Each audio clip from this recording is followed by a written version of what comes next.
আবার এলো BPL. Theme song এর এই লাইনটা একেবারে যথার্থ। আসর শুরুর একদিন আগে যে নাটক মঞ্চায়িত হলো সিলেটে, তাতে বলাই যায় সত্যি এবার বিপিএল শুরু হচ্ছে। এতদিন নানা ফিসফাস থাকলেও টুর্নামেন্ট শুরুর আগের দিন 16 কলা পূর্ণ হলো বাংলাদেশ প্রিমিয়ার লিগের।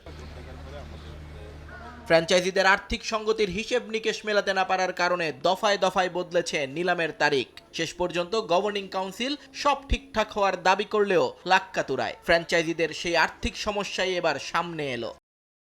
নিয়ম অনুযায়ী বিসিবিকে ব্যাংক গ্যারান্টির টাকা দেওয়ার কথা ছিল সবগুলো ফ্র্যাঞ্চাইজির, কিন্তু 2 কোটি টাকার পে অর্ডারের পর আর কোনো টাকাই দিতে পারেনি ট্রায়াঙ্গেল সার্ভিসেস। এরপরও তাদেরকে নিয়েই আসর চালিয়ে যাওয়ার অভিপ্রায় ছিল বুলবুল মিঠুদের, কিন্তু তাদের সে স্বপ্ন পূরণ হলো না। টুর্নামেন্ট শুরুর আগে ক্রিকেটারদের 25% অর্থ পরিশোধ করতেও ব্যর্থ ফ্র্যাঞ্চাইজিটি। গণমাধ্যমে তাদের সঙ্গে একের পর এক নিষিদ্ধ মানুষজনের উঠা বসার সংবাদ আর বিদেশি ক্রিকেটারদের না আসার খবরে বাধ্য হয়ে এবার সরে দাঁড়ালেন আব্দুল কাইয়ুম। বিসিবিকে একটা চিঠি পাঠিয়ে জানিয়ে দিলেন নিজেদের অপারগতা। ইন্টিগ্রিটির ব্যাপারে তাদের অনেক কথা হয়েছে প্রেসে, সোশ্যাল মিডিয়াতে, সেই জন্যে কোনো স্পন্সর জড়ো হতে পারেনি বলে তারা এটার বার্ডেন নিতে পারতেছে। আকস্মিক এমন ঘটনায় বিব্রত বিপিএল গভর্নিং কাউন্সিল। নিজেদের দায় না দেখলেও দ্রুত সমস্যা সমাধানের চেষ্টা বুলবুল মিঠুদের। টেকনিক্যাল কমিটি থেকে সুমনকে পদত্যাগ করিয়ে আবারও পুরানো ডেরায় ফিরিয়ে আনার সিদ্ধান্ত নিয়ে আপাতত গোজামিল দিয়ে সমস্যা মিটিয়েছে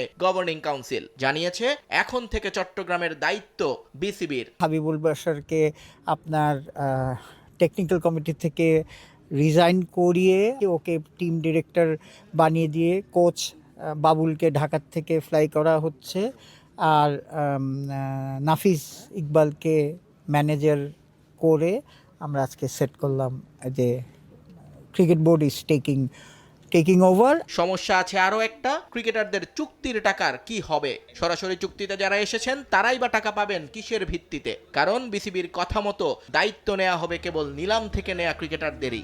অকশনে যা হয়েছে সেটা আমরা ফুললি কভার করব। আপনার সাথে যদি একটা কন্ট্রাক্ট থেকে জারি, কোচ হোক কি হোক, যে কন্ট্রাক্টটা আমাদের দেখাতে পারলে আমরা ওই কন্ট্রাক্টটাকে মেনটেন করব। আমাদের কাছে ওনাদের টাকা রয়ে গেছে, হ্যাঁ, plus financially we had covered, financial instrument দিয়ে উই হ্যাড কাভার্ড 10 crore টাকা। উদ্বোধনী দিনে এই ম্যাচ চট্টগ্রাম রয়্যালসের। ঝামেলা বাঁধানো আরেক ফ্র্যাঞ্চাইজি নোয়াখালী এক্সপ্রেস তাদের প্রতিপক্ষ। নিয়ন মোহাইমেন, সময় সংবাদ।